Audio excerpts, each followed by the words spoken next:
Yes, that's me. Can I help you? Great! You see, Tainari sent us here and... What? Tainari? Please, there's no need to say anything, really. Sure, I admit that the article I published last month wasn't my best work, and maybe the data didn't produce the most convincing results, but... Here! This is a letter from Tainari! Oh, let me see... Oh! Ooh, what a relief. You two nearly scared the life out of me. So you two just have some questions for me? Seems even Tainari acknowledges my innate ability for procuring information. So, what is it you two would like to know? We want to meet with Lesser Lord Kusanali. Do you know a way we can do that? You mean you want to meet the Dendro Archon herself? This isn't exactly my area of expertise, but let me see what I can find in the Akasha.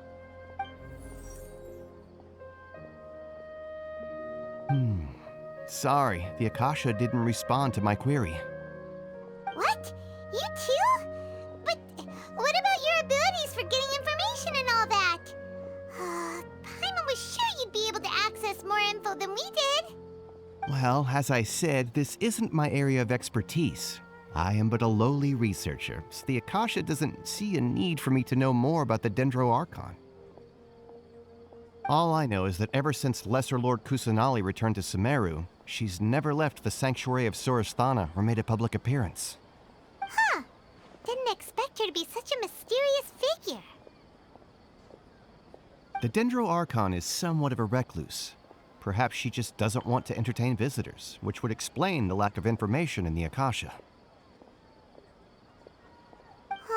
But then what can we do? No need to worry just yet. I'm only hypothesizing here. You could certainly try asking around and see if anyone else has ideas. And besides, you two should consider the bright side of things. Not being able to see Lesser Lord Kusanali may not be a bad thing. In this world, there will always be information you cannot obtain from the Akasha and things you can never accomplish. Knowing when to yield is a form of wisdom. Take me, for example. It's a miracle if my brain cells can spit out one paper every 3 years. But Tainari? That guy can publish 3 papers in just a single year. Okay. Thanks for your advice. Don't mention it. If you two ever want information about things like who's been promoted within the academia or relations between the 6 great sages, come find me.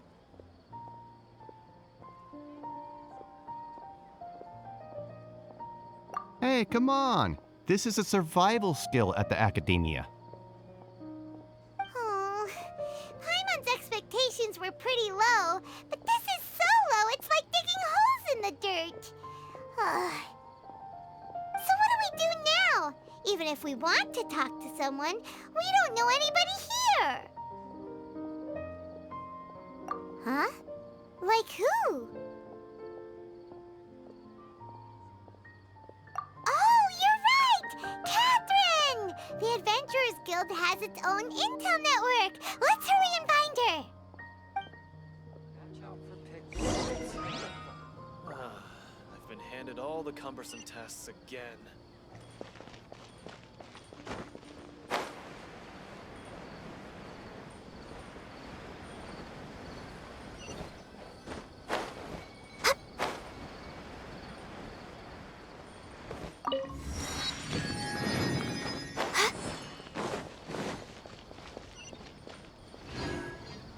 Ad Astra Abyssosk. Hello, Traveler and Paimon. Catherine, we need your help with something. Understood. The Adventurers Guild is always ready to serve you. With what do you require assistance? We want to meet with Lesser Lord Kusanali. Do you know a way we can do that? You two wish to meet with Sumeru's Archon. Understood. Please wait.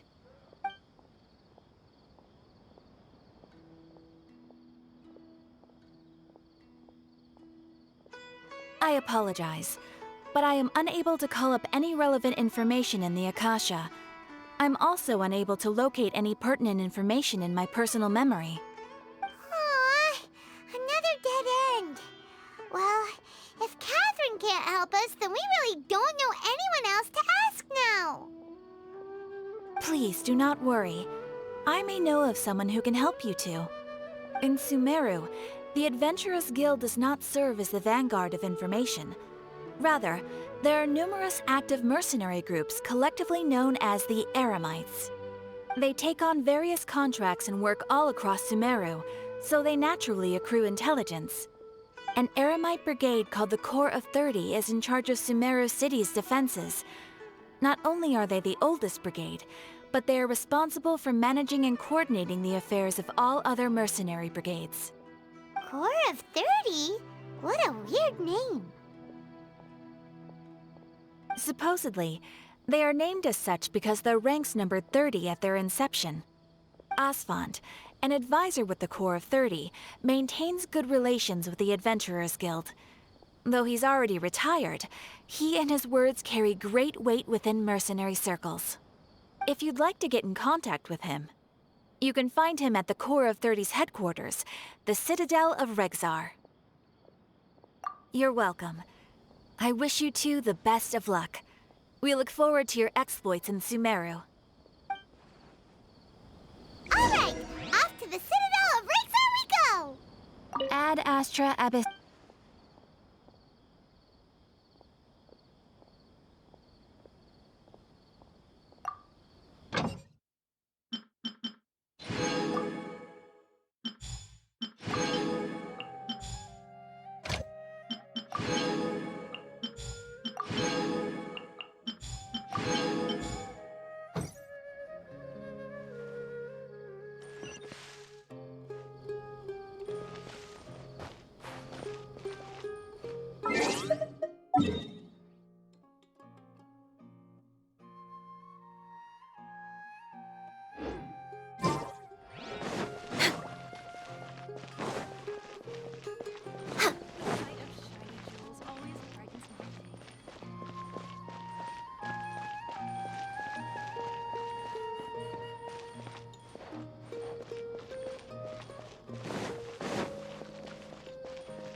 Next on the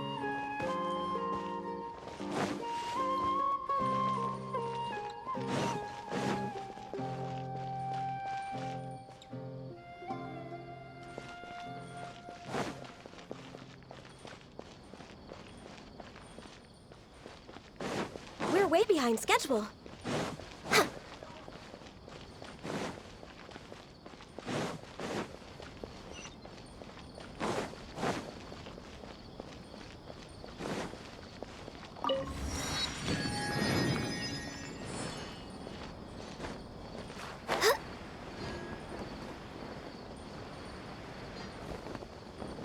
Must press on.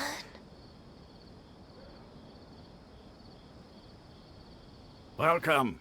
The Adventurers Guild told me to expect you two.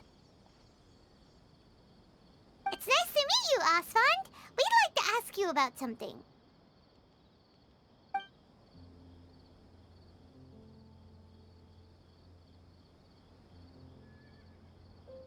I see. So, Catherine's the one who sent you this way.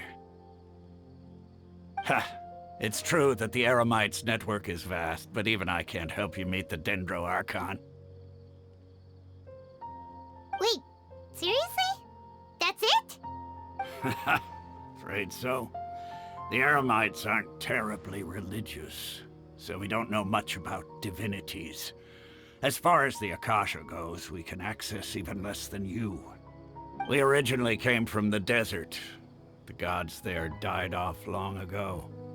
Since those days, we've used our own two hands to carve out a living. We don't beg gods for their aid. It isn't just us, though. If you ask me, I think most in Sumeru aren't interested in Lesser Lord Kusanali. Oh? Why's that? Just take the academia, for example. They're the ones who truly rule Sumeru. Although they believe in gods, most of them only care for the late Greater Lord Rugudevada. In their eyes, she was the one who founded Sumeru and gifted us with the Akasha. Lesser Lord Kusanali just happened to inherit her legacy. Because of the Academia's influence, most citizens are more familiar with Greater Lord Rugudevada and hold her in greater esteem. Not to mention that Lesser Lord Kusanali never makes an appearance, and the Academia never announces anything about her. As far as the people of Sumeru are concerned, she's just a god that exists. And that's all. Really? Aw. After hearing all of that, Paimon sort of feels bad for Lesser Lord Kusanali. Ha! But who knows? We're all just guessing when it comes down to it. Besides, I'm sure the God of Wisdom doesn't worry about her reputation among people like us. All right. Well, thanks for the info, Osfond. Haha, no problem. Always happy to help out the Adventurers Guild.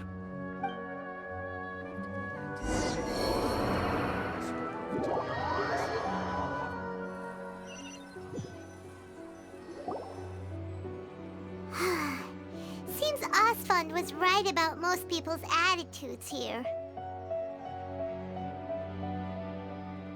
Not only are they not interested in the Dendro Archon, they even say stuff like, if the Akasha doesn't think I should know, then I don't need to know about it. We've been asking for information non-stop ever since we got to Sumeru. But the harder we try, the more helpless everything seems.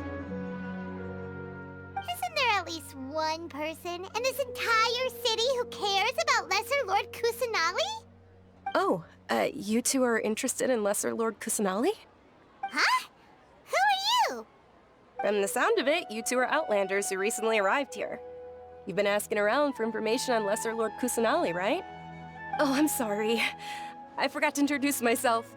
I'm Dunyarzad, one of Lesser Lord Kusanali's faithful followers. Whoa, really? Then do you know how we can meet with her? I'm afraid I can't help you with that. But your conversation earlier did happen to remind me of a legend about the Dendro Archon. Sure. It goes like this. Long, long ago, there was a man who heard a prophecy. It predicted that a great calamity was about to befall him. Panicked by what he heard, the man sought out the Dendro Archon in hopes that she would bless him with the wisdom to help him escape his predicament. The man journeyed across deserts and through rainforests and experienced tribulations of every kind. However, he still couldn't find any trace of the Dendro Archon. In despair, he thought, alas, the Archon has abandoned me. He then had no choice but to sorrowfully resign to his fate. Okay, and then what happened? And then, the calamity came.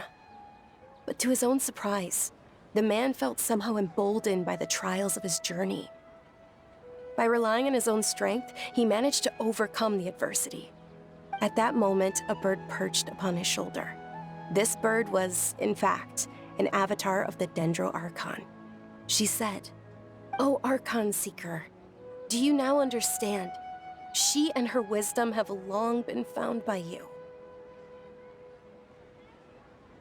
Along your journey, we were in every flower and blade of grass, every ray of sparkling sun, and every breath of dancing wind. So long as you continue to think and ponder, we'll be wherever you go."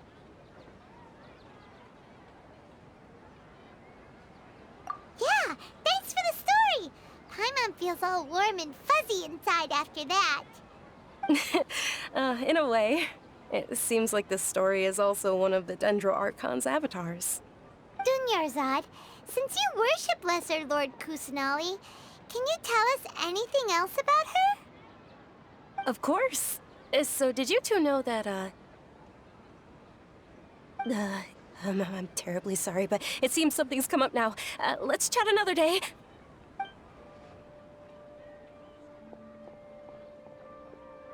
Hey,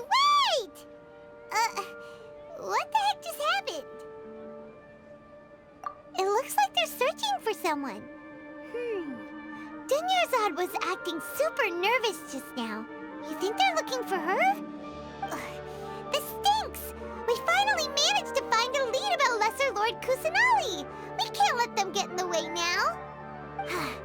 Let's see if we can get rid of them. Then we can catch up with Dunyarzad. Hey, have you two seen a brown-haired girl wearing a purple top and a long blue dress? We're looking for her. Did she have bandages wrapped around her wrists? Yes, that's her. Did you see which direction she went? Yeah, she went that way. Quick, after her!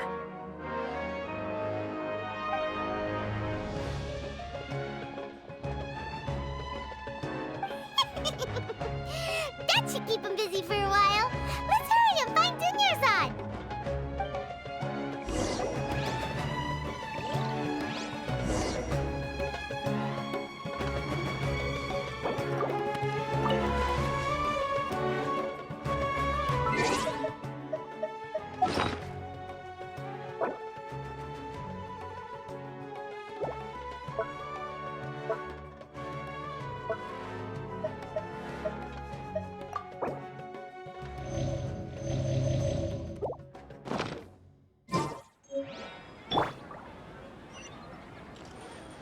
Next on the agenda.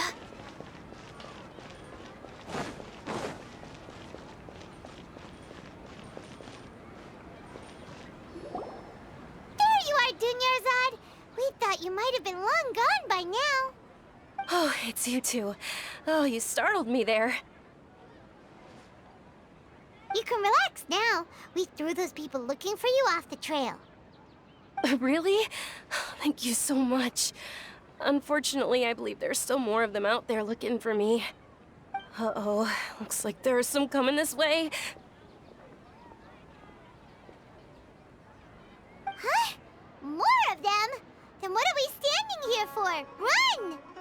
No, wait, my body isn't in the best shape. It's difficult for me to run. Okay, sounds good. There's a tavern on the other side of the port we can go to. They probably wouldn't expect me to hide in a place like that. All right, let's move out. Stay behind us. We'll keep an eye out for anyone looking for you.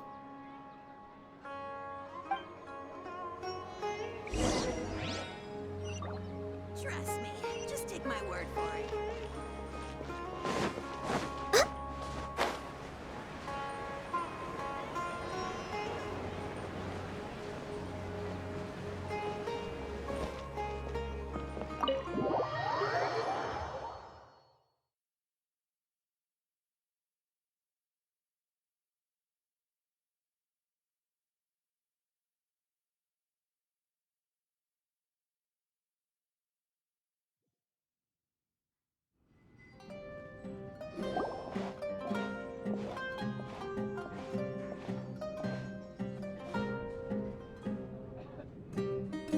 We made it.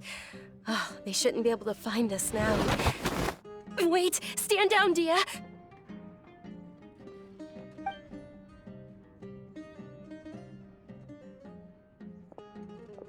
My lady, who are these two?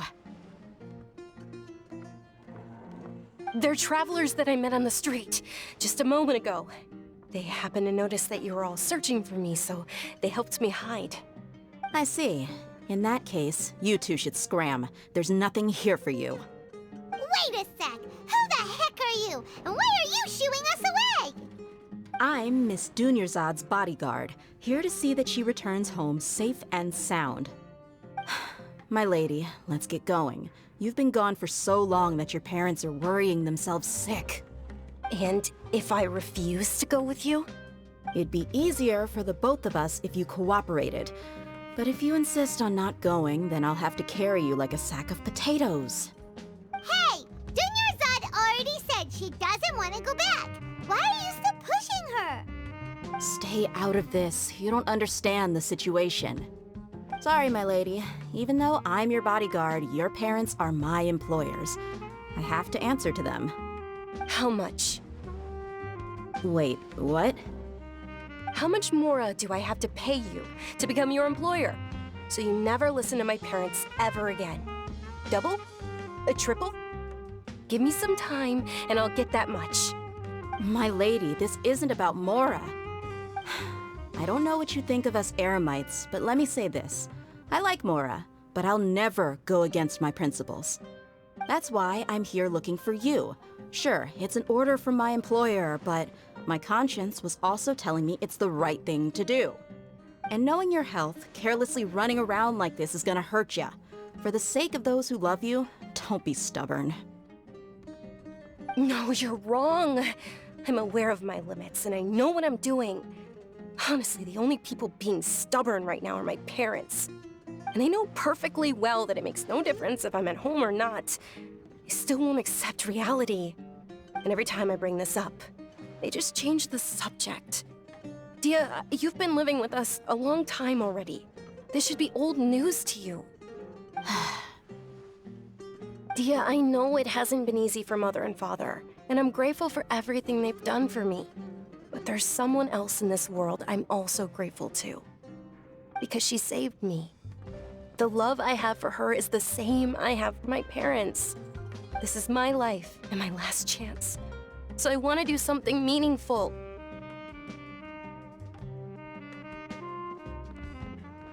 My lady, are you sure what you're doing now is meaningful? Yes, I'm sure. At least, it is to me. Fine, I won't ask you to return home anymore. But let me make something very clear. I'm only doing this because I respect your determination, not because I agree with you. Thank you, Dia. Sorry for being so rude just now. My nerves were acting up. And I even brought up your payment in such an offensive way. Don't worry about it, my lady. I did say that I like Mora. Besides, that's our next topic of conversation.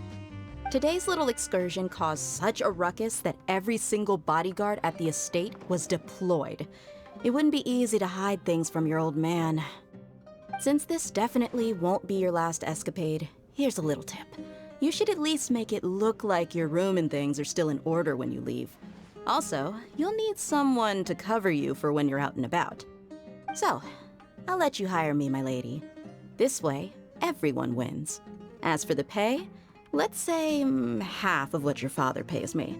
We can settle the bill when we return to the estate. Okay, deal. Yay! Looks like they've reached an understanding.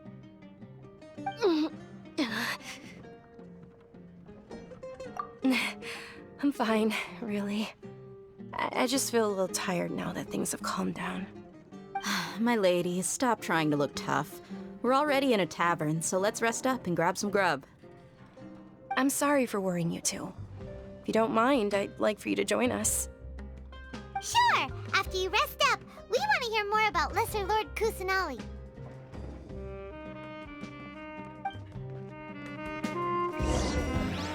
You just can't beat the atmosphere here.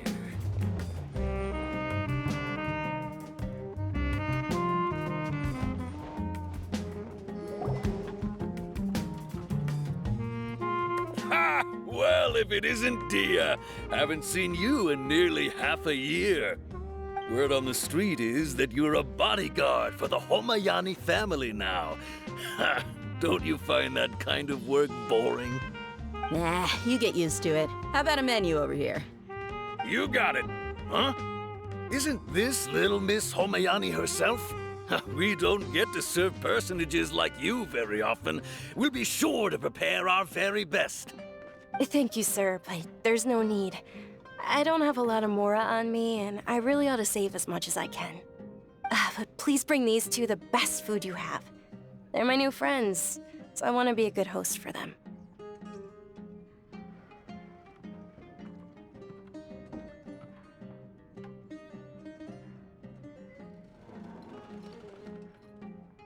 Wait, we're paying for ourselves now?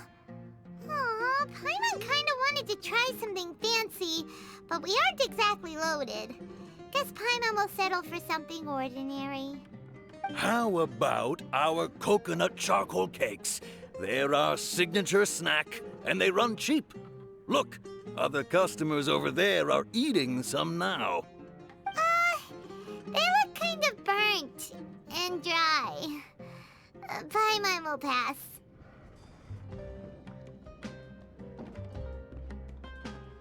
Hey, come on! Paimon has personal preferences too, you know. Dunyarzad, we asked a lot of people when we first arrived, and almost nobody was interested in Lesser Lord Kusanali. So, what made you want to follow her? Well, remember when you asked me if I knew how to meet the Dendro Archon? Even though I don't know how, I think I've actually seen her before. Huh? Really? Yes, it was when I was a child. At the time, my illness had kept me bedridden for the better part of a year. I was stuck inside and couldn't make any friends, and my parents did their best to find treatments for me. But even then, the Akasha didn't have any helpful information. My younger self no longer had any hopes or dreams. One flare-up was so bad that I was in a semi-conscious state for several days. Then one night, I woke up alone in my room. I was terrified. My body was paralyzed. Even if I cried, there was no sound. At that moment, an ethereal voice spoke in my mind. Dunyarzad, don't be scared. You don't have to cry. Dunyarzad, don't be scared. You don't have to cry. Who are you? How do you know my name? How do I explain this? You might not be able to understand, but actually, I know everything about you. Really? Of course. I know that you're scared of thunder, that you hate taking medicine every morning, and that you love counting the petals on your mom's skirt. Wow, you really do know everything. Dunyarzad, is there anything you want? Want? Not really. I can't go anywhere or do anything. Huh? But aren't you a child? All children have wishes.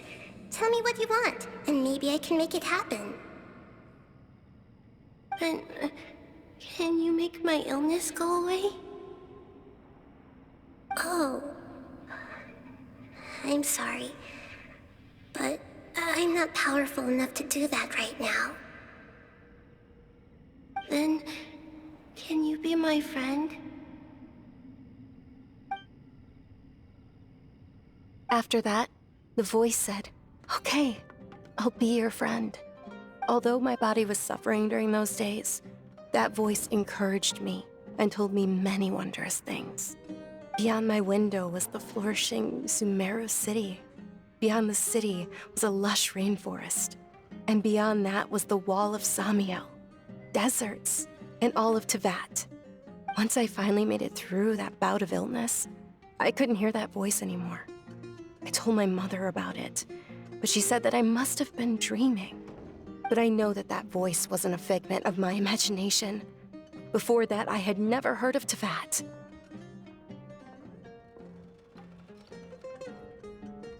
Yes, for sure. If it weren't for that voice, I would have never grown curious about the outside world, nor would I have learned how to read and enjoy so many books. That voice sparked a desire for wisdom. It had to have been the Dendro Archon. I've been hoping for a chance to repay her kindness. In fact, I was running around today to help prepare the Sub-Zero's festival for her. What's the Sub-Zero's festival? It's Lesser Lord Kusanali's birthday, which was the day that she was found by the sages. It's actually an old holiday that originally celebrated Greater Lord Rukkhadevata's birthday. When she passed away, the holiday eventually became a celebration of the Lesser Lord's birthday. I heard everyone was overjoyed when they welcomed her back to Sumero. In those days, the festival was a huge deal. But because of the academia's influence, people have gradually lost interest in the festival.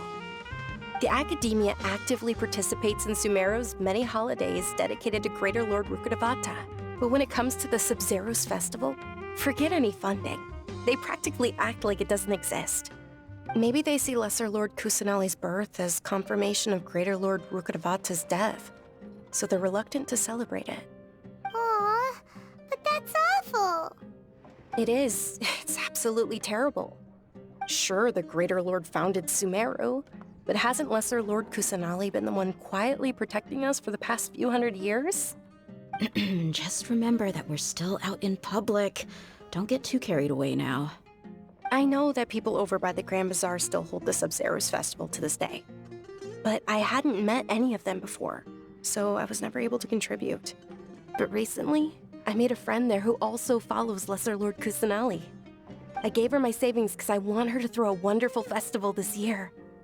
That's the least I could do for Lesser Lord Kusanali. Hold on, my lady. Does this friend happen to be Nilou, the one who sends flowers to the estate? Yes, that's her.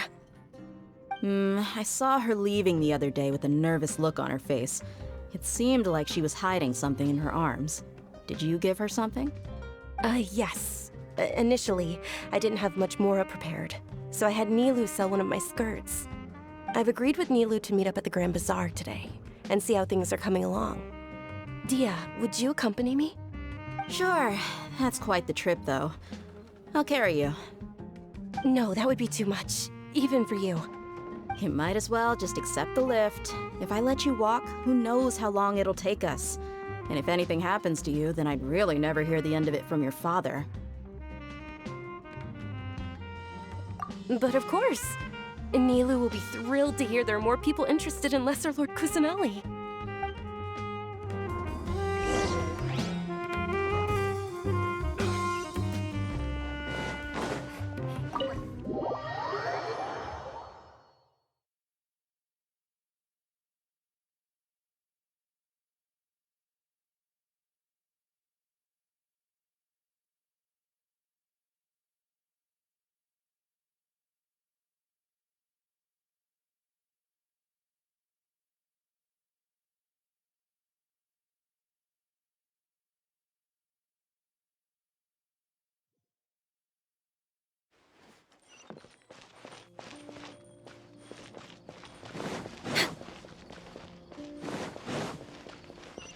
Next on the agenda...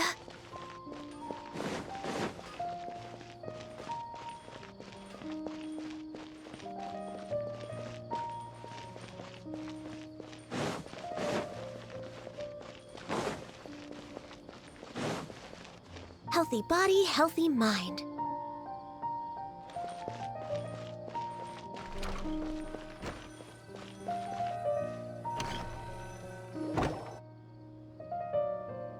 I've got great food and great drinks that everyone can enjoy.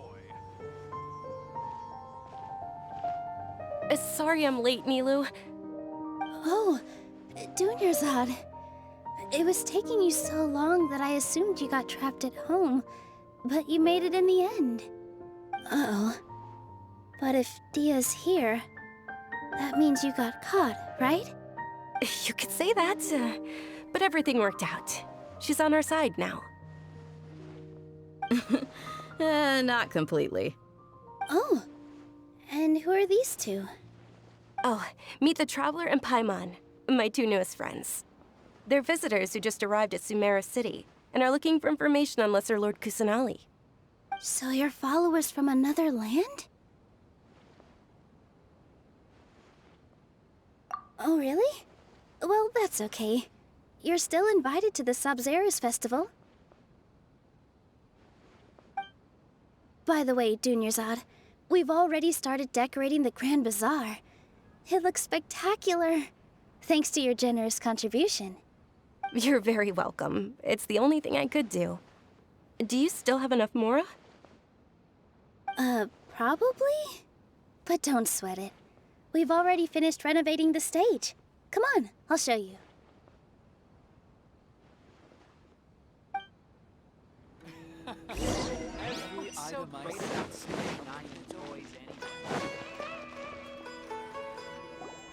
Wow! This place is amazing!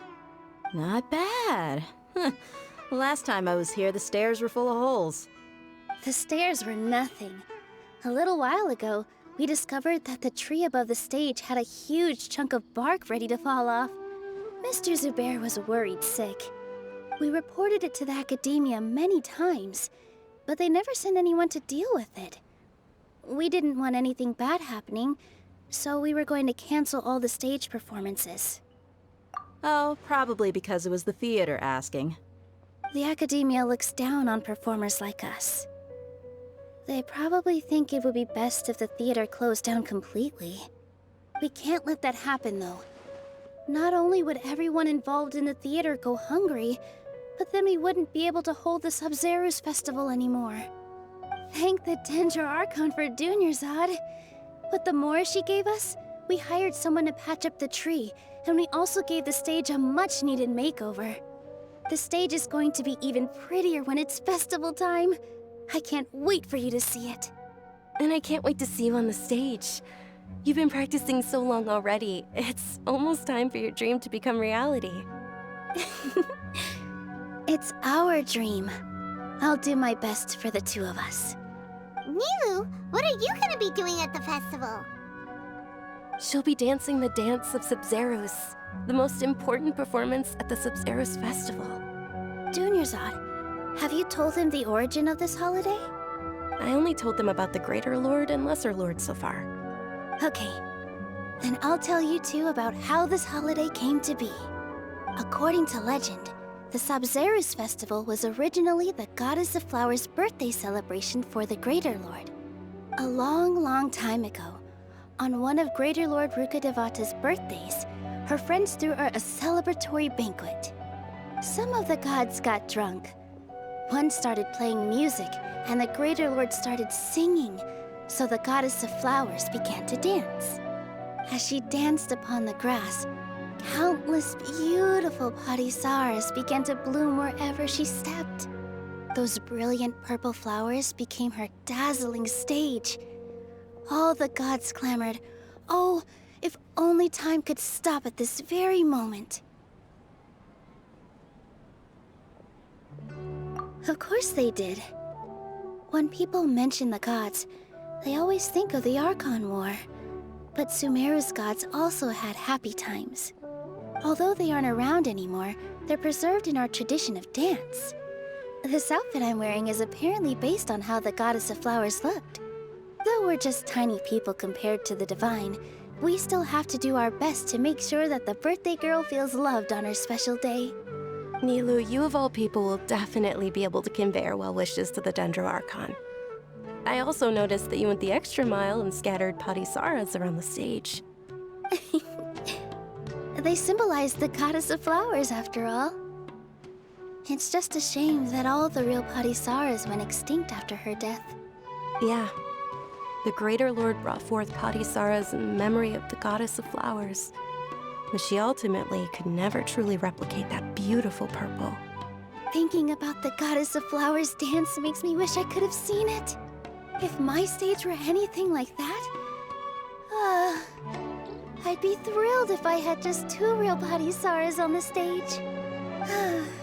So, Traveler and Paimon, what do you think? Interested in the Sub-Zero's festival? Will you two be coming? All of Lesser Lord Kusanali's followers will be there for her birthday. It'll be a good opportunity for you to learn more about her. Ooh, Paimon thinks that's a great idea! Hey, come on! There's nothing wrong with enjoying a festival. Besides, it's Lesser Lord Kusanali's birthday. She'll be happy to have more people who are celebrating it. So how about we all attend the Sub-Zero's festival together? Dunyarzad, let me show you which stage decorations we've picked out so far. Traveler and Paimon, if that doesn't sound interesting to you, then feel free to explore the area. Everyone at the Grand Bazaar loves Lesser Lord Kusanali, and we're all looking forward to the Sub-Zero's festival. In that case, we'll take a look around.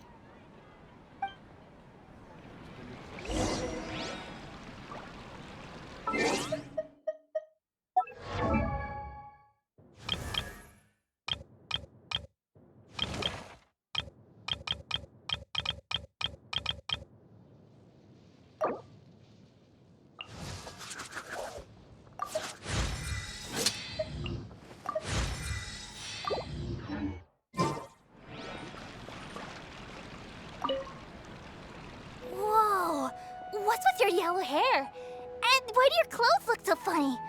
Are you an outlander? Did you know that the Sabzeruz festival is about to happen? There'll be loads of fun things to do at the festival. But the best part is when Ferris, the Knight of Flowers, passes out candy to everyone.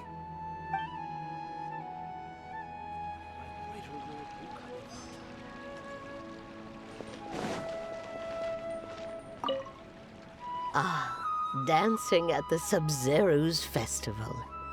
You know, I also danced when I was younger. As a child, I even asked my grandmother why we performed the dance for the Lesser Lord when it was originally done to honor the Greater Lord. My grandmother said that Greater Lord Rukkhadevata is a beloved deity and honored by all. And Lesser Lord Kusanali is too. If the Goddess of Flowers ever knew Lesser Lord Kusanali, then she would certainly have wished to be her friend and hold celebrations for her too. The Sabzeruz festival has been losing its appeal over the years. That is, until a wealthy benefactor stepped in this year and brought the festival back to life. I heard she forked out a lot of mora to make it all happen.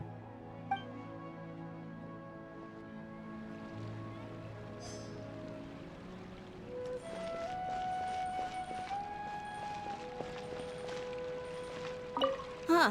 Revamping the stage for the festival couldn't have been easy, that's for sure. I bet this year's festival will be one to remember.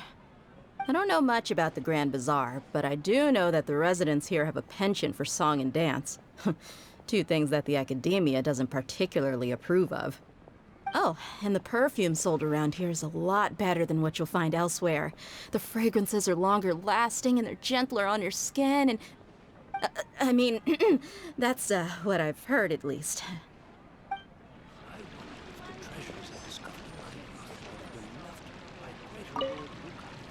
Things are really shaping up, and there's a buzz around the festival this year. We're expecting people from all over to come by this year and buy things during the festivities. Don't be fooled into thinking that Sumeru City has the best of everything. Some festival snacks are only offered here in the Grand Bazaar. And when it comes to musicians, dancers, or singers, the Grand Bazaar's got the best of the best.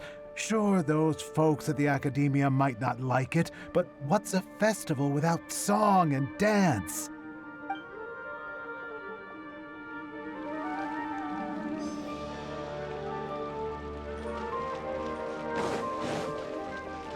We're way behind schedule.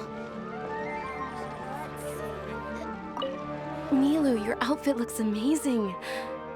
There's also something different about you from when we first met up. I thought I'd add a little extra pizzazz to my dress for the festival. See? Wow, did you sew all that yourself? Uh-huh. Sewing is a fundamental skill for everyone in the theater company because we make all our own costumes. Did you know that Mr. Zubair not only can make costumes, but props too?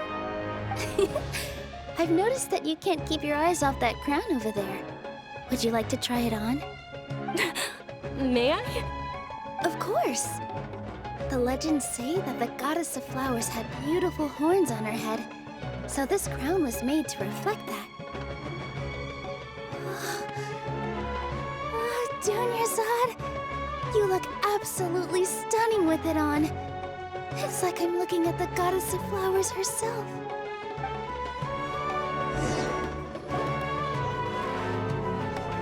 Hey! Is that who Paimon thinks it is? It looks like... Catherine!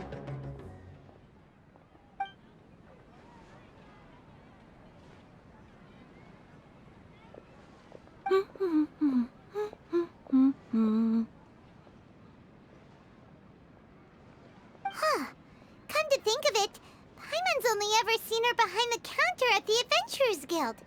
This is the first time we've ever seen her taking a break. Hey, Catherine! Huh? Oh, hey! It's the Traveler and Paimon! What's shaken? Whoa. Break time Catherine sure sounds a lot less formal than usual. Paimon was still waiting for her to say Ad Astra Abyssosk. Sure. Standing behind the counter at the Adventurers Guild doesn't require any complicated functions. But saying and doing the same old things over and over again can get pretty monotonous. Like watching the same Fontaine movie day after day. But take you two, for example. You travel across Teyvat to enrich your lives and gain new experiences. Well, we enjoy traveling across Teyvat and all that, but we're mainly looking for clues about her brother. Yes, you should keep searching. Sometimes the answers we're looking for aren't necessarily at our intended destination. Instead, they're found along the way. Huh. Haven't we heard someone say something pretty similar recently? Anyways, what brings you out here, Catherine? No, not particularly. I guess you could say that I'm loving the recent atmosphere here. If festivals bring happiness to everyone, then that's where their true value lies. Oh, it looks like it's about time for me to be heading back now. Alright, we'll see you next time at the Adventurers Guild. Oh, by the way, thanks for connecting us with the Eremites. We've already made some great friends in Sumeru City thanks to you. I'm sure you two will get along well with the people here. You've already been blessed by the element of Dendro after all. See you around.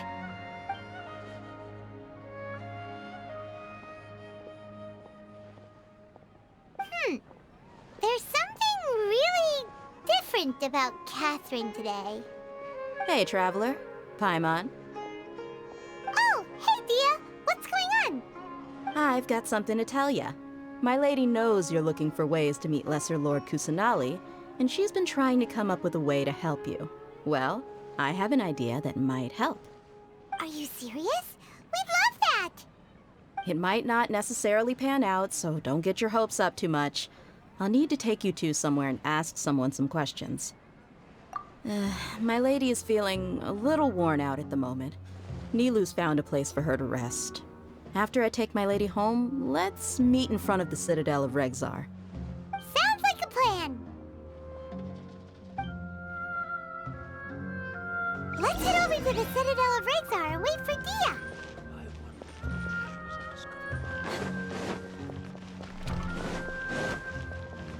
We're way behind schedule.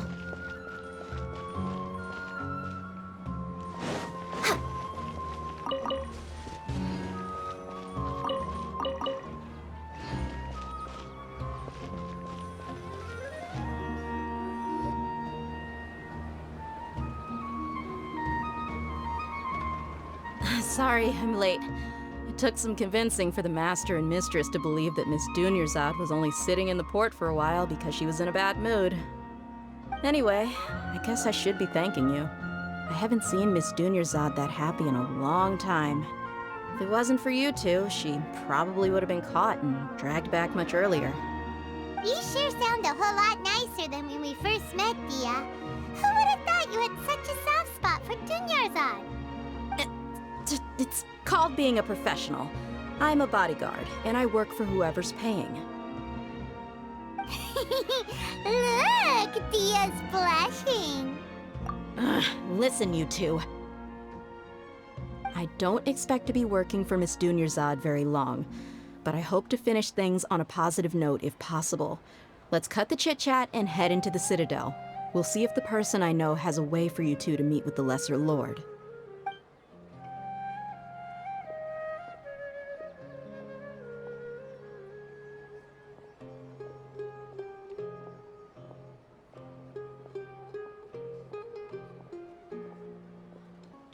Oh, hey, Chief.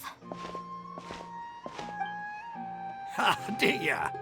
What are you doing here? And well, didn't expect to see you three together.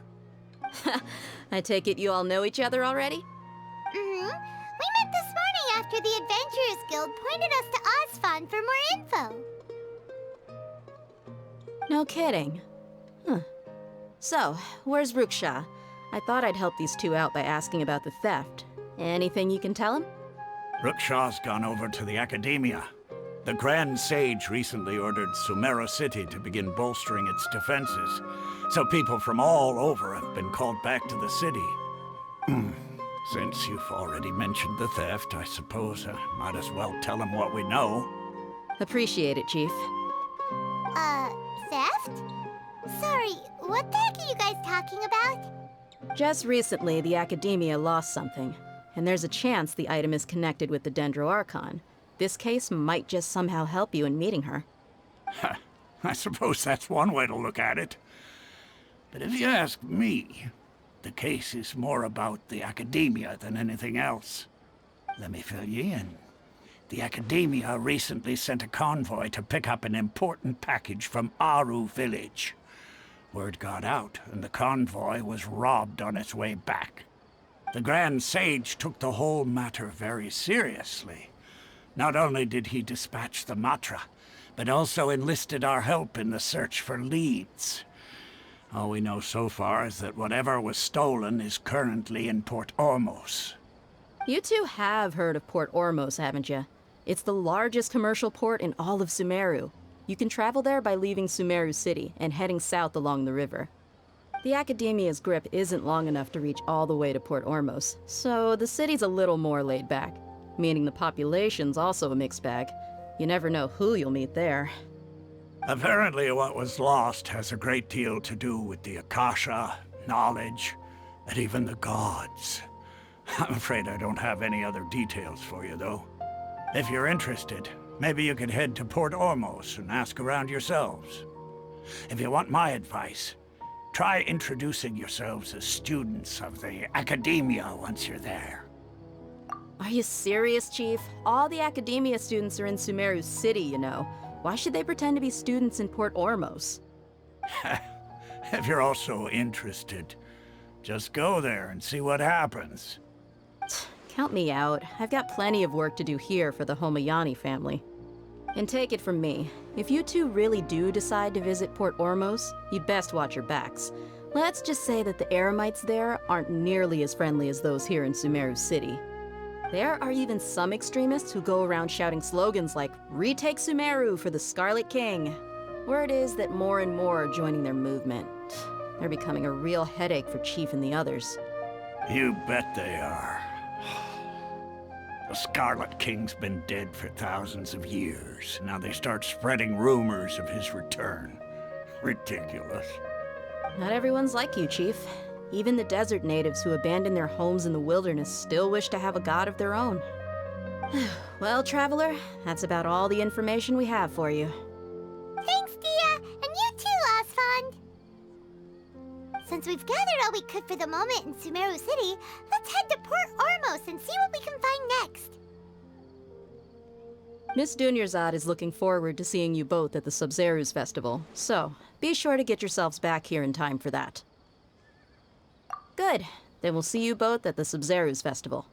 When I hand this work over to the elements, I'll have to rephrase the request.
I'll be back.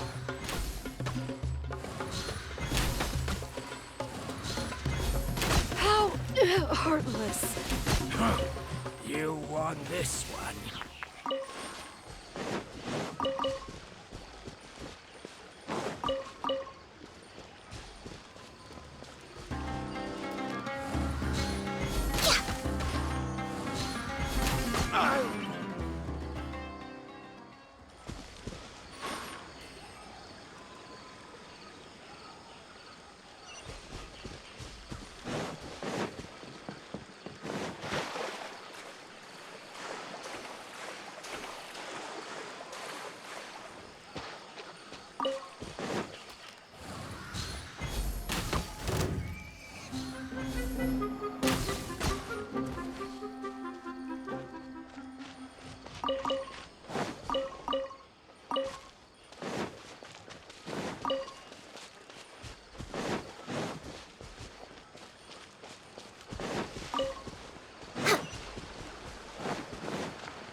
Next on the agenda...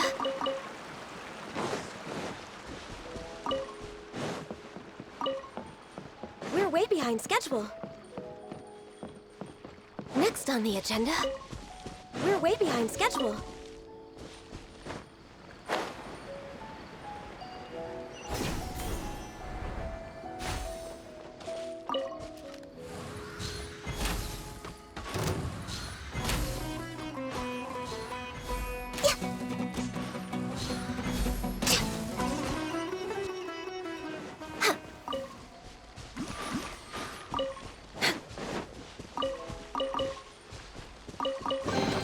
There's nothing wrong with reaping a reward every now and then.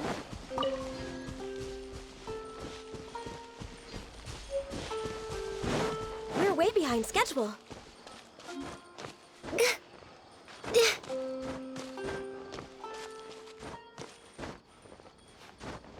Next on the agenda...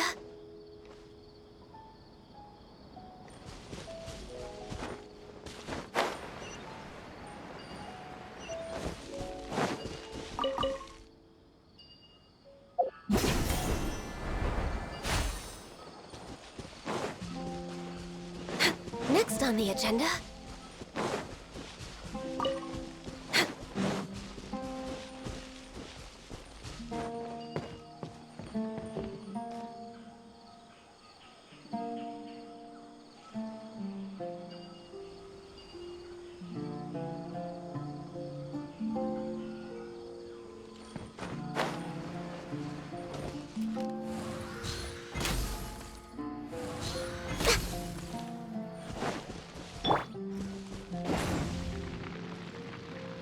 we go!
Disappear!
extreme work!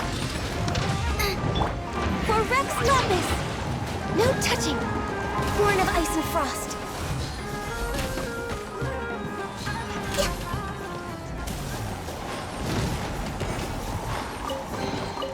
Perhaps whoever left these behind was also fulfilling a contract. We're way behind schedule.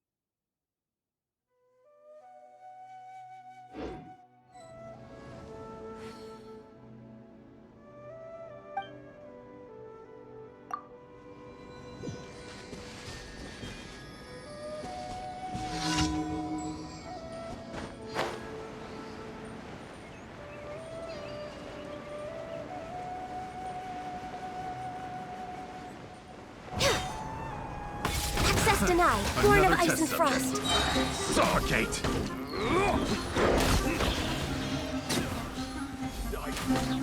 Done.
Attack in a long time.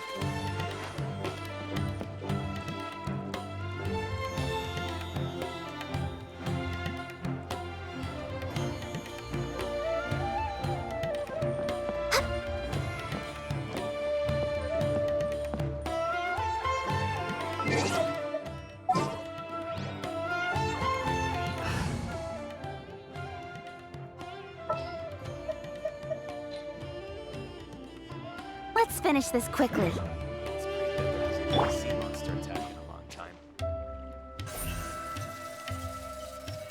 Speed of light. Hey!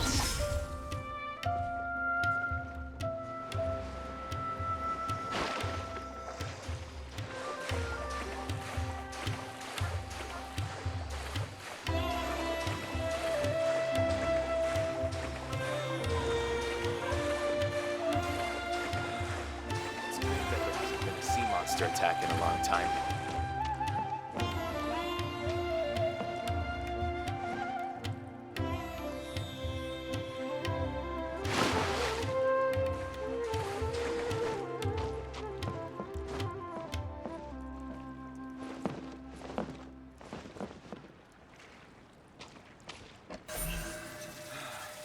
It's great that there hasn't been a sea monster attack in a long time. Don't blink!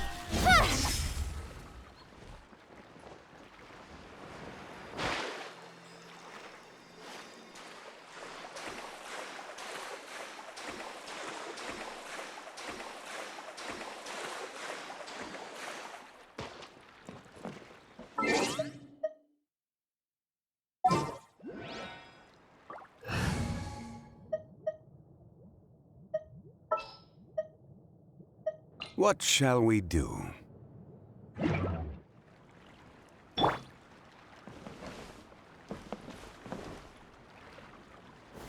Gather!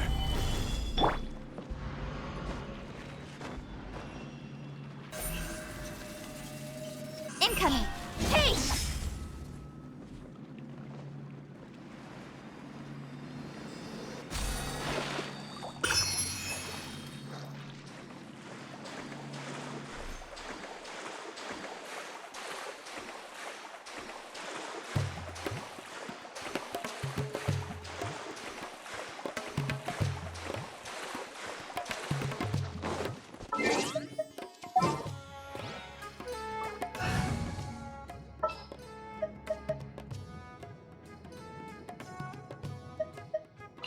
You want me on your team? What are my orders?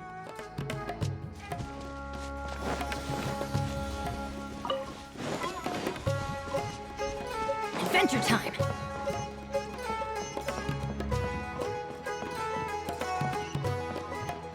Adventure time!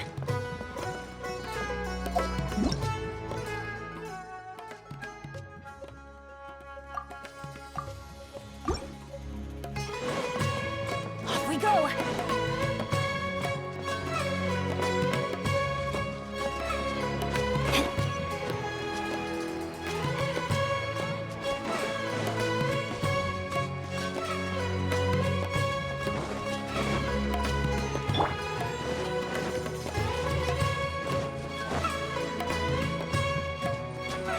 Next on the agenda, we're way behind schedule.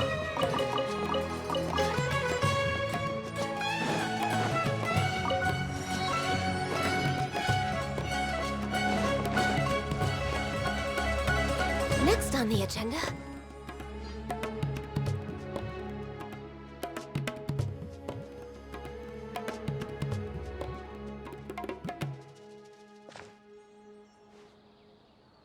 Come and have a good look yourself. Traditional spices of the highest quality, made with pride and experience. You've got a deal. I can't thank you enough for always looking after my business. Believe me, I'm not making this up. Several Eremite mercenary groups are nearly in open conflict, but does the core of 30 care? And that's not all. Did you know that... Wow! Talk about hurly-burly! This place is busy! Guess that's only to be expected for the largest port in Sumeru. Maybe it's because of what Dia told us earlier, but Paimon can't seem to shake the feeling that there's also danger lurking in these crowds. Ooh. Let's get our bearings so we can start looking for leads. We know that whatever the Academia lost is related to the gods. But other than that, we don't have much else to go on. Osfun told us to try posing as Academia students while asking around. Paimon checked the Akasha on the way here, and the Academia doesn't seem to have any research facilities in Port Ormos. Paimon doesn't get it. Won't we look even more suspicious going around saying we're Academia students and asking about the stolen item?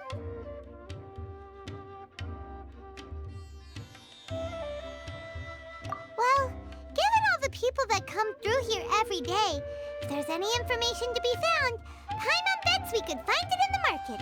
Let's ask around and see what we come up with.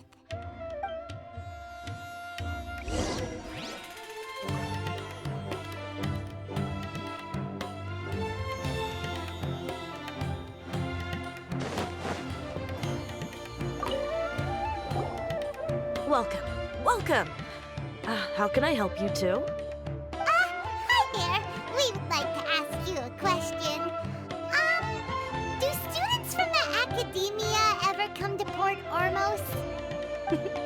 Of course. Especially around this time of year. Students from Sumero City that are about to graduate often come to Port Ormos to cut loose a little. Many people often talk about how hard it is to get accepted into the academia, let alone graduate.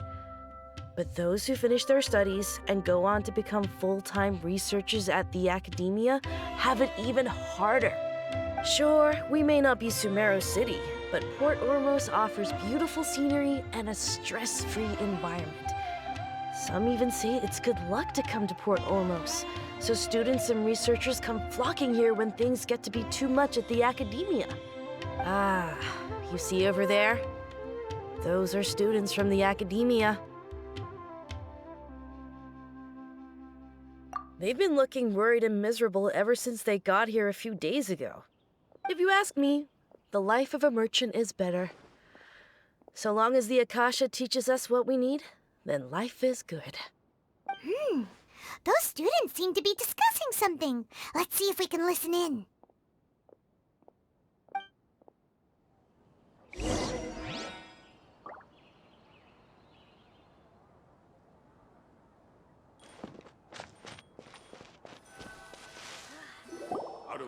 It's no good.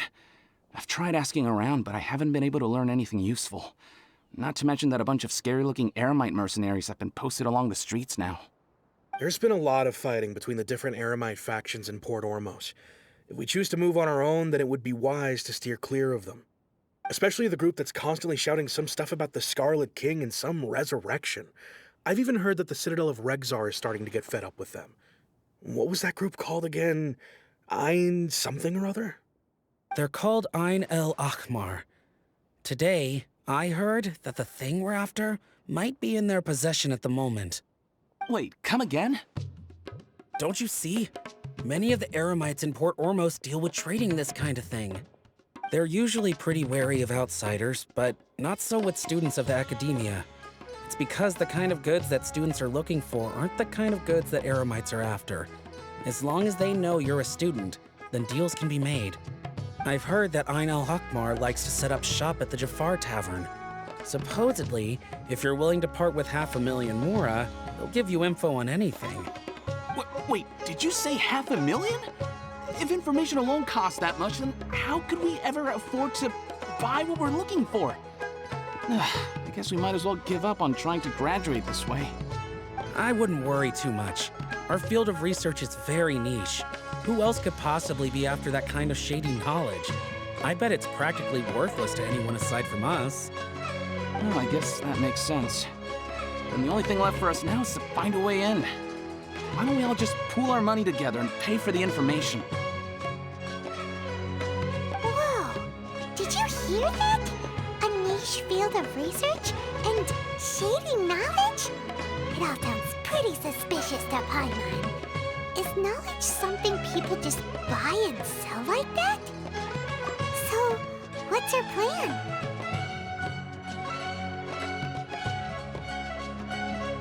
Wait, didn't you hear what they just said?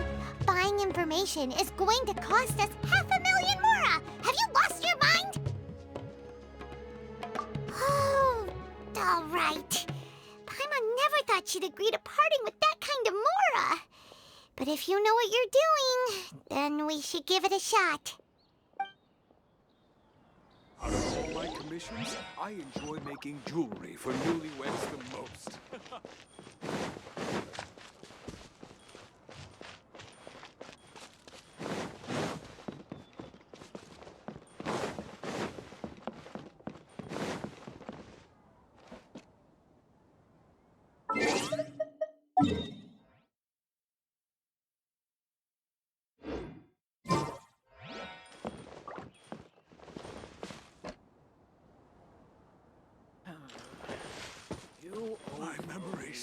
fading, floating away like the wind.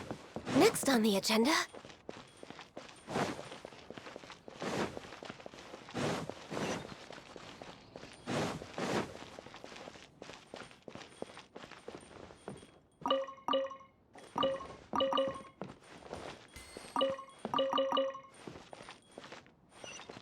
We're way behind schedule.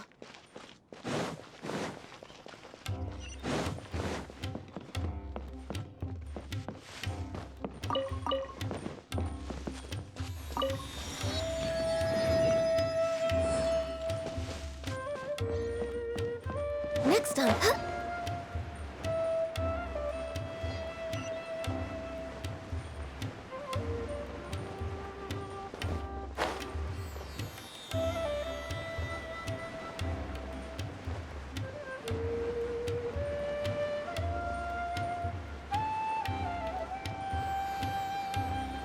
We're way behind. This is the place we heard those students talking about.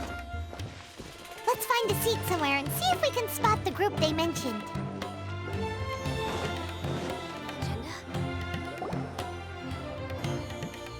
Welcome. Oh, you've arrived. Please, take a seat. So, they think that they can go toe-to-toe with the boss? Ha! Once we reclaim the power of the Scarlet King, they'll be the first that the boss punishes. They're nothing to be afraid of. Our main rival now is the Caracal Battalion. They've also amassed a significant amount of Mora this time, so we mustn't underestimate them. How can the Caracal Battalion compete with the boss when they're nothing but a bunch of money-grubbing opportunists out for a quick Mora? Yeah, with Boss's fervent devotion, he'll be able to use this power to bring our god back this time. Huh. All these guys talk about is the Scarlet King, so they're probably the ones we're looking for. Greater Lord Ruka Devata. That traitor and her followers must not be spared. The day will come when the Scarlet King exacts vengeance on Sumeru, and all of them shall be punished. Yeah, Paimon was wondering what they meant too. We should ask about that if we get the chance later.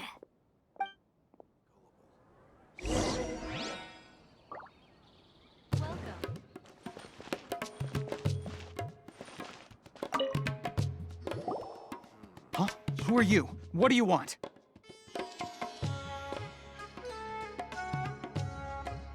A student? Huh. What's a student from Sumeru City doing in Port Ormos? Ah, well, if it's info you want, you've come to the right place. The question is, can you afford it?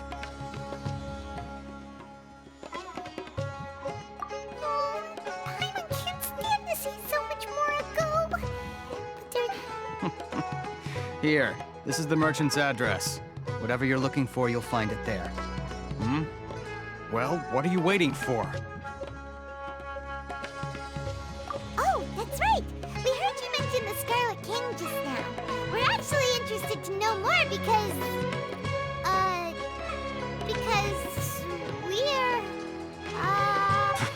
Fine. Since you've already handed over the Mora, I guess I can throw in a little extra info. As you can see, members of Ain al-Ahmar are devout believers of the Scarlet King. Years ago, the Scarlet King founded the great desert nation that was our homeland. It was an advanced civilization, far beyond anything you'll see in present-day Sumeru. The Scarlet King was the rightful god of wisdom, but he was betrayed by a companion he trusted. She even stripped him of his title, God of Wisdom. So, you mean the traitor was... Greater Lord Ruka Devata, yes. That shameless wretch destroyed the Scarlet King's civilization, and our ancestors were forced to flee to this land where we were made to suffer the tyranny of our enemies. Furthermore, she conspired with the academia to cover up the truth of her actions, and create the merciful and benevolent facade for which she is now known. Ugh, just thinking about it sickens me. But the story doesn't end there, oh no. The Scarlet King isn't truly dead. The voice of the Oracle has been heard in the desert, prophesying his resurrection. Mark my words, our god shall return. And when that day comes, all followers of the traitor and all the desert dwellers who have forgotten their true god will suffer retribution together. If what I'm saying makes you shiver with fear, it might not be too late for you to become a believer of the Scarlet King. I don't have anything to say to you academia people about that. I think this conversation has reached its end. Not just yet. This man is a fraud. Huh? You again? Deranged academia lunatic. Yes, it's me again. I already warned you that if you weren't willing to sit and discuss things with me, I'd take measures to make things uncomfortable for you. Listen to me. That address he gave you is fake. Or at least, you won't find a merchant waiting for you there. This group has been boasting all around that they can provide information on a certain item as a means of luring people into their territory. Once you show up, they keep up the act until they have hard evidence that you want to purchase said item. Then they use that to squeeze you for all the more you're worth. Hey! Shut it all, Hatham! What are you playing at, trying to ruin our business like this, hmm? I told you the other day. I wish to discuss my terms with your boss. Ha! The boss made it perfectly clear that he won't negotiate with you. Yes, and in no uncertain terms. But that was then. It does not preclude him from changing his mind in the future. I'm warning you, don't push us, or this could get ugly. We don't usually get rough with people from the academia because it just complicates things. For a lunatic like you, though, we might just have to make an exception. If you're suggesting that we escalate this from a verbal exchange to a physical one, I accept. After all, even the Archons used war to negotiate the ownership of Teyvat. If, on the other hand, we can't agree on any means of negotiation at all, then I'm afraid my next course of action will sting a little more than the mere falling through of a few business deals. I will jeopardize the Eremite's reputation, which I know you value above all else. I am quite confident that if I began to take such action, your boss would willingly approach me himself. However, I fear that by then, some things will have happened that cannot be undone. Also, a word of advice. I suggest you tell your boss exactly what happened here today. Otherwise, he might blame you for not telling him in the future. What did you say? Consider this. Have I ever failed to follow through on my word in the past? This guy is really out of his mind. Okay then. If you really have a death wish, let's meet a week from today. The pier in front of the Pharos Lighthouse, 4 o'clock in the afternoon, sharp. Don't expect us to hold back. Not so fast. First, you return the 500,000 mora to them.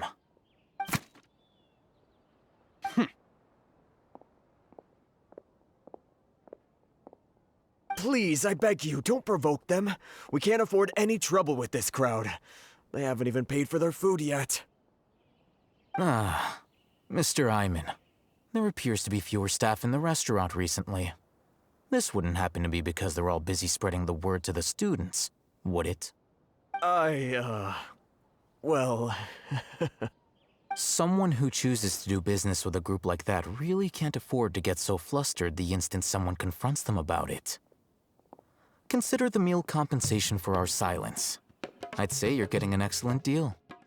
Whoa, did you see that? He not only got us our Mora back, but sent the Amorites running too! Plus, he seems to know a lot about what's going on around here. Let's catch up with him and ask some questions! He went that way! After him!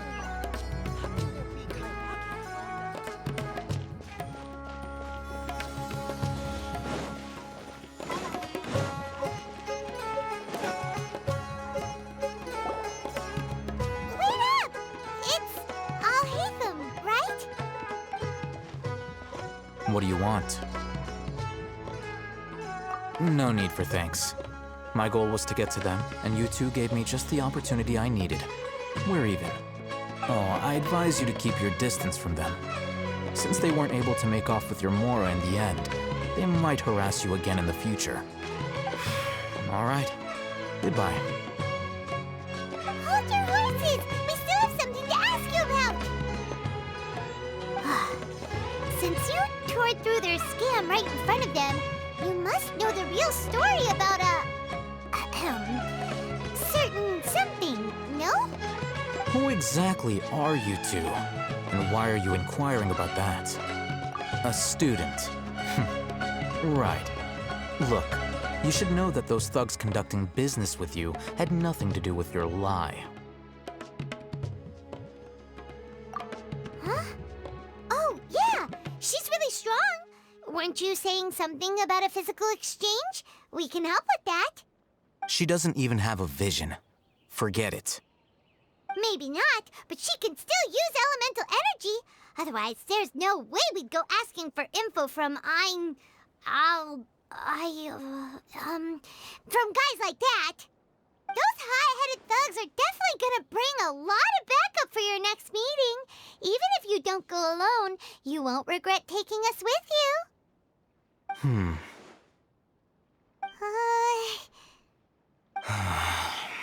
All right, I accept. Got a pen and paper? If you're searching for someone who sells that kind of merchandise, I'll give you one of their addresses, and you can try your luck. We'll reconvene at the appointed time by the pier. It doesn't matter if you show up or not. So, since you were happy to give us this merchant's information, does that mean you can tell us exactly what we're after? You were willing to part with 500,000 mora for something and you didn't even know what it was? Okay. Well, if you truly are as skilled as you claim, then you can beat the answer out of them when they become hostile. Look, if you've been making inquiries, then you have to know something by now. Tell me what you know so far, so I don't waste time repeating information. We know it's connected to the academia somehow, and that not only do the Eremites deal in it, but some students want to get a hold of it too. You know almost everything there is to know, but you're unable to compile this information because you've never seen the object before. This is what you've been looking for. Huh? Paimon can't tell what it is. It looks like some kind of ornament. This is a knowledge capsule. To put it simply, it's a vessel that can store a fixed quantity of canned knowledge. It's like a miniature Akasha. Anyone who links it to their personal Akasha terminal instantly becomes privy to its contents. Correct. Anyone. Unlike the Akasha, which heavily regulates who can access what information, knowledge capsules confer their contents without any requisites. That's amazing! It's essentially a convenient and harmless vestibule for knowledge. Unfortunately, it's illegal in Sumeru to privately possess or trade them. They were created as a means for scholars to transfer knowledge gained from Irminsul into the Akasha, and are intended to be destroyed immediately after use. But despite strict regulations, some of these knowledge capsules will always escape destruction. After all, there will always be those in this world who are dissatisfied with life as designed for them by the Akasha and wish to change their fate. Over the past century, a wide variety of canned knowledge has been leaked from the academia. Now, in Port Ormos, the valuable ones are a means to mora for the Eremites. Meanwhile, those which the Eremites deem to be useless to them occasionally prove useful to the common citizens and hapless academia students. Well, I think that about sums it up.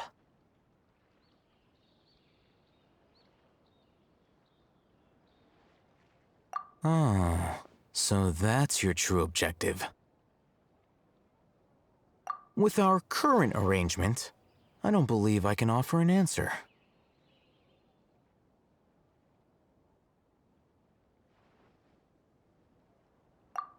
You're still resolved. Fine. Let's talk somewhere with fewer people.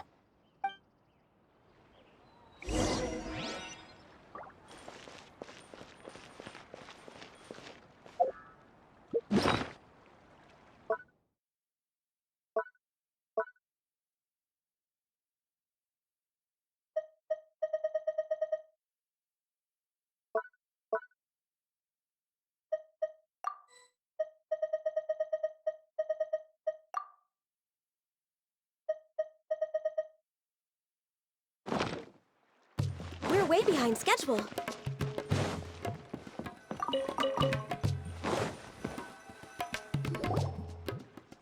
Let's continue our conversation here. If you wish to learn more about the knowledge capsule that the Academia lost, then you must help me with something. I need you to find someone named Dory, a traveling merchant. Unlike the peddlers who hawk inferior knowledge capsules, she often has quality goods in stock. Some say that as long as there is profit to be made, there is nothing she won't dare to sell. She's guarded against people from the Academia because most of her wares don't comply with Academia regulations. I think she blacklisted me. I met with her informant, but it soon became clear that they had no intention of letting me get any further.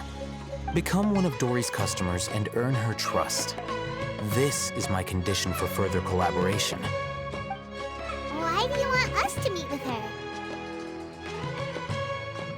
Until you complete this task, you don't have question privileges. Fine. So how do we go about doing this? You two are outlanders who haven't been here for long, so Dory should view you as safe clients.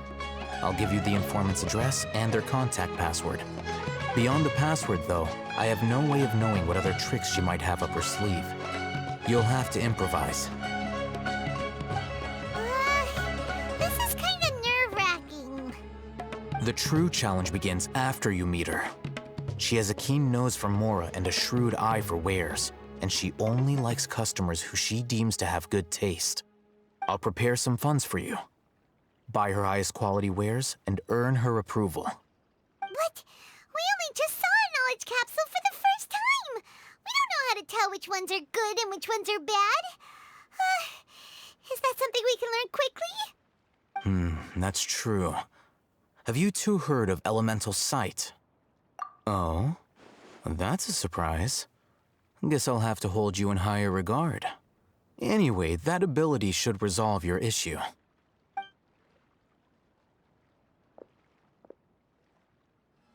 Here are 2 knowledge capsules. Tell me, can you detect any difference in their quality?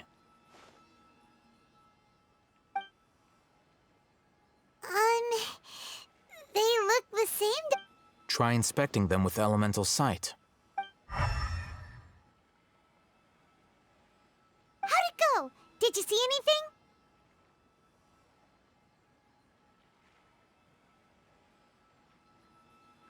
Rumor has it that higher quality knowledge capsules generally appear brighter when viewed through elemental sight. That's because knowledge originates from Irminsul, the root of Dendro power itself. The more powerful the knowledge, the richer it is in Dendro energy. However, some canned knowledge with a high concentration of elemental energy is of little use in contemporary times, so those capsules are of little value. Using elemental sight is merely a stopgap measure, but it should suffice for earning Dory's trust. That sounds pretty impressive. Here's a sheet with the informant's location and contact password, and here is the Mora for purchasing canned knowledge. Don't be cheap. You'll need to spend to catch Dory's eye. If there's any Mora left over, just keep it. Oh, and be sure to exercise some caution. There have been Matra present in Port Ormos lately. Your efforts will be for naught if they catch you. Matra?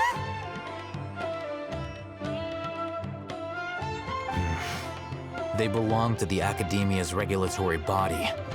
They also handle cases of illegal canned knowledge transactions. Like I said, the Academia has banned both their trade and possession. The Matra are razor sharp. You're in for nothing good if they lock their sights onto you. If you two want to back out, now's the time. Okay, then we have a deal. If you succeed in your dealings with Dory, come find me at the Wikela Funduk. We'll have an open discussion then. Looking at what Al-Haytham wrote, Dory's informant is a trader near Old Ormos. Let's follow these instructions and try to get in contact with him.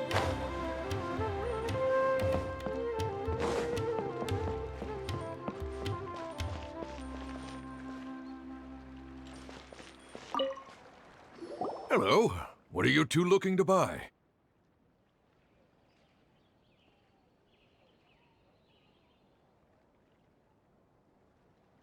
Wait, are you sure you're remembering that right? Paimon doesn't think it was that on the paper. What a unique palate.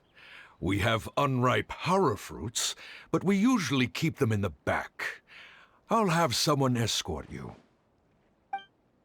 Following the paper got us past the first round. Ronak, these two want to buy unripe horror fruits. Show them to the warehouse. Got it. You two, please follow me. You two have a fascinating fashion sense. We haven't seen a customer wearing a Sumeru rose for quite some time. Hold on. Let me think. Sumeru rose means common merch. No, look again. We're obviously wearing morning flowers. Ah, my mistake. I do apologize. Whew. That pop quiz sure was scary. The warehouse is up ahead. Please follow me.